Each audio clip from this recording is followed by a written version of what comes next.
Selamat berjumpa kembali Bapak Ibu, saudari-saudara umat beriman terkasih dalam Tuhan. Salam sehat berlimpah berkat.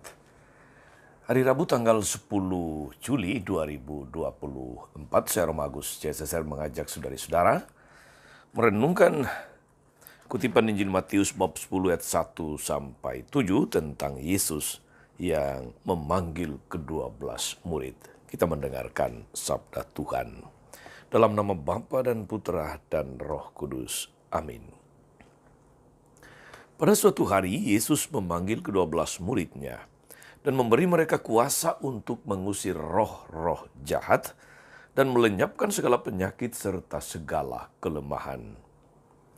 Inilah nama ke-12 rasul itu. Pertama, Simon yang disebut Petrus dan Andreas saudaranya, Yakobus anak Zebedeus dan Yohanes saudaranya, Filipus dan Bartolomeus, Thomas dan Matius, pemungut cukai, Yakobus anak Alfeus dan Tadeus, Simon orang Zelot dan Yudas Iskariot yang mengkhianati Yesus.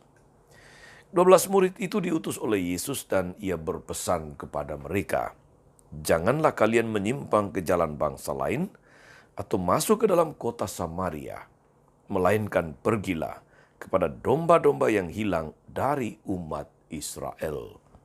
Pergi dan wartakanlah, kerajaan sorga sudah dekat." Demikianlah sabda Tuhan. Bapak Ibu saudari-saudara pendengar setia Renungan Harian Katolik, mutiara pagi yang terkasih dalam Tuhan kita Yesus Kristus. Ketika seseorang calon presiden telah memenangkan pemilihan presiden, dia akan segera membentuk kabinetnya. Sebagaimana di Indonesia kita hari-hari ini, Presiden terpilih Prabowo Subianto sudah mulai membuat rancangan menteri-menteri yang akan menjadi pembantunya nanti ketika dia menjadi atau dilantik menjadi Presiden Republik Indonesia. Para calon menteri yang dipilih itu dinilai terlebih dahulu, baik oleh dirinya sendiri maupun oleh tim yang akan menyeleksi para calon menteri. Kadang ada presiden terpilih yang membuat fit and proper test, ada yang membuat fakta integritas dan sebagainya. Macam-macam boleh. Pokoknya seorang presiden yang terpilih berhak melakukan apapun di dalam pemilihan calon-calon pembantunya, para menterinya. Demikian juga saudara-saudari dalam dunia olahraga, dalam dunia atletik. Kalau seorang atlet direkrut masuk ke sebuah tim untuk mengikuti kompetisi, dia harus terlebih dahulu menunjukkan kualitas mental dan skill yang memadai. Keahlian dan integritas pribadi orang ini begitu penting untuk menjaga kekompakan dan menjamin kesuksesan serta kepercayaan masyarakat.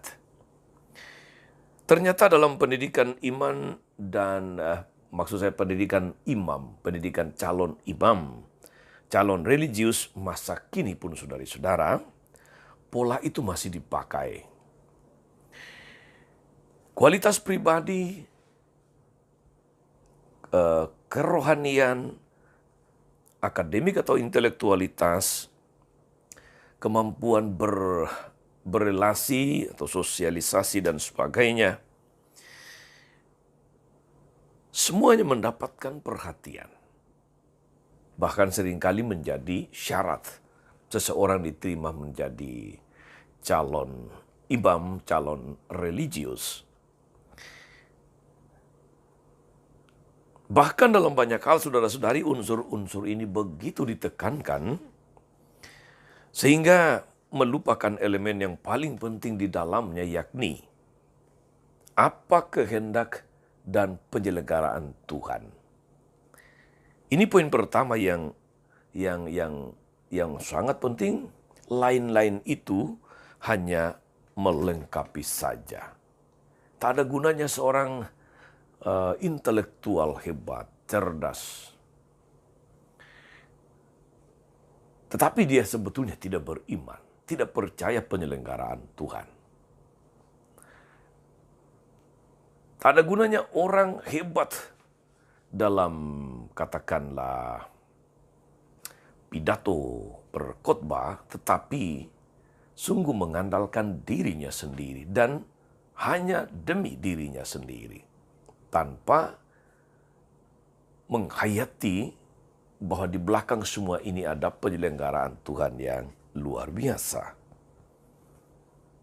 Saudara-saudara umat beriman terkasih dalam Tuhan, Yesus menyadari bahwa karya pelayanannya di tengah dunia itu tidak akan berlangsung lama. Kemudian kita tahu bahwa dia berkarya hanya sekitar 3 tahun.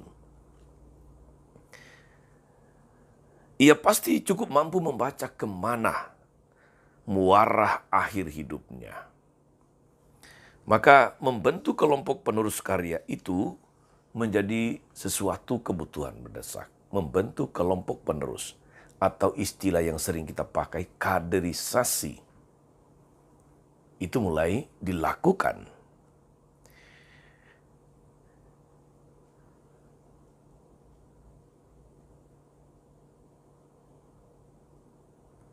Mereka membentuk kelompok penerus karya itu, maka membentuk kelompok penerus karya itu merupakan kebutuhan yang mendesak. Ada banyak murid, tetapi dibutuhkan tim inti di lingkaran dalam. Ring satunya Yesus. 12 rasul dipilih. Yang lain itu menjadi murid, tetapi ada 12 orang yang menjadi lingkaran dalam yang dipilih Yesus untuk menyertai dia dari tempat yang sangat dekat. Dengan perutusan yang jelas bagaimana kita dengarkan dalam Injil tadi. Apakah mereka disuruh mendaftar? Apakah kepada mereka disampaikan syarat-syarat untuk menjadi rasulnya? Tidak ada. Apakah mereka diminta untuk menuliskan visi dan misi? Sama sekali tidak ada dalam metode rekrutmen ala Yesus atau kaderisasi ala Yesus ini. Tak ada, katakanlah itu, lomba atau debat terbuka untuk memilih para rasul. Semua atas penyelenggaraan Tuhan sendiri. Tuhan memilih berdasarkan kehendaknya, serta didorong oleh rasa cinta yang dalam. Cinta ini yang akan mengubah dan membentuk mereka untuk menjadi pribadi-pribadi yang matang, pribadi-pribadi yang tahan uji, tahan banting, untuk menghadapi berbagai tantangan dalam pelayanan pewartaan kerajaan Allah setelah berakhirnya karya Yesus di tengah dunia ini. Kalau hari-hari ini saudara-saudari, sejak 2000 tahun lalu, gereja tetap berdiri. Karya keselamatan Tuhan tetap diwartakan. Kerajaan Allah sudah seluas dunia. Itu karena ada Yesus yang berkarya membentuk 12 rasul yang kemudian mereka ini menjadi pewarta. Mulai dari Israel sampai ke seluruh dunia. Pergilah ke domba-domba yang dari umat Israel. Kata Yesus pada perutusan pertama setelah memilih para rasul. Pada tahap itu kemampuan interaksi para rasul hanya ada di lingkup Yahudi semata-mata. Di lingkup Israel. Mereka belum bisa berinteraksi dengan bangsa yang berbudaya dan berpola pikir berbeda. Proses pengkaderan berjalan tahap demi tahap hingga akhirnya mereka siap untuk diutus ke segala bangsa. Iman diperkaya dalam siara bersama Yesus, daya tahan mereka atau self-endurance digembleng dalam perutusan yang bertahap itu. Namun, cinta pada misi dan pelayanan itu ditanamkan sejak awal dan tidak boleh memudar. Saudari-saudara umat beriman terkasih, siarah perjalanan hidup ini, perjalanan hidup kita perlu diisi dengan pelayanan kepada Tuhan dan sesama. Itulah cara paling sederhana menanggapi cinta Tuhan kepada kita. Kadang-kadang di dalam gereja, tidak semua orang dengan mudah, dengan cepat mengatakan iya untuk menerima tugas-tugas pelayanan dalam gereja. Apapun itu, mulai dari pelayanan sebagai anggota Dewan Paroki, sebagai pengurus seksi-seksi, sebagai prodiakon, sebagai lektor, pemazmur, misdinar yang terkait dengan perayaan-perayaan liturgis. Atau apapun itu, tidak selalu mudah untuk mendapatkan orang yang langsung mengatakan siap laksanakan. Seringkali orang merasa bahwa dia belumlah pantas, masih ada orang lain. Saya ini masih banyak kelemahan, masih banyak ketidakmampuan. Atau saya ini masih belum punya banyak waktu karena kesibukan bekerja. Lalu kemudian merekomendasikan para pensiunan untuk menjadi pelayan-pelayan di dalam karya Tuhan melalui gerejanya. Kita belajar hari ini saudara-saudari dari cara Yesus memilih para rasul yang tidak menentukan standar tertentu, yang tidak menentukan kriteria, yang tidak bertanya apakah kamu punya waktu atau tidak punya waktu, yang tidak bertanya apakah kamu sudah pensiun atau tidak. Tapi dia yang memanggil, dan dalam penyelenggaraan yang bijaksana, tugas pastoral, tugas pewartaan, karya keselamatan, tugas pewartaan kerajaan Allah, itu terjadi dan bertahan hingga saat ini di dalam penyertaan Tuhan sendiri yang sudah mengatakan, aku akan menyertai kamu sampai akhir zaman. Jadi saudara-saudari, Yesus memilih orang-orang sederhana, orang-orang kecil yang bahkan tidak berpendidikan, tapi yang mempunyai keterbukaan untuk dibentuk oleh Yesus.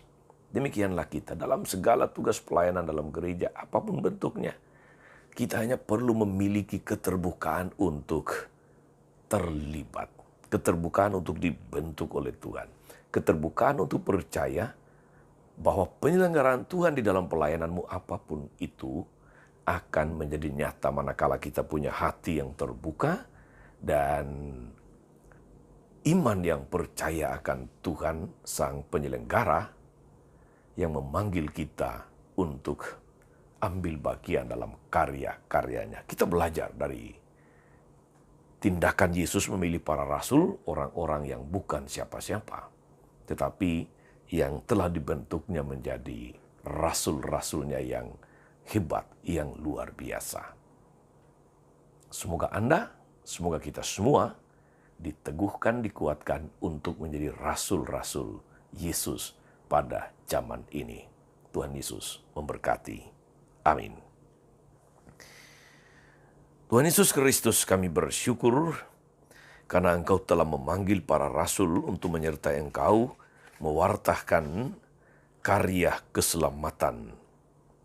Kuatkan kami juga agar dalam segala panggilan dan perutusan di tengah gereja, di tengah dunia, kami memiliki keterbukaan untuk terlibat, keterbukaan untuk dibentuk, keterbukaan untuk percaya akan penyelenggaraan yang bijaksana. Dalam segala kelemahan, kekurangan, keterbatasan kami, Engkau pun bisa melakukan karya-karya besar. Terpujilah namamu sepanjang segala masa. Amin. Saudari-saudara sekalian, berkat Allah turun atas saudara-saudari, atas mereka yang kita doakan atau kita janjikan doa mereka yang sakit dan menderita segala rencana karya pelayanan hari ini. Bapa dan Putra dan Roh Kudus. Amin. Tetap sehat, teruslah menjadi berkat. Jangan lupa like, subscribe, nyalakan lonceng notifikasinya. Salam 52, Tuhan memberkati.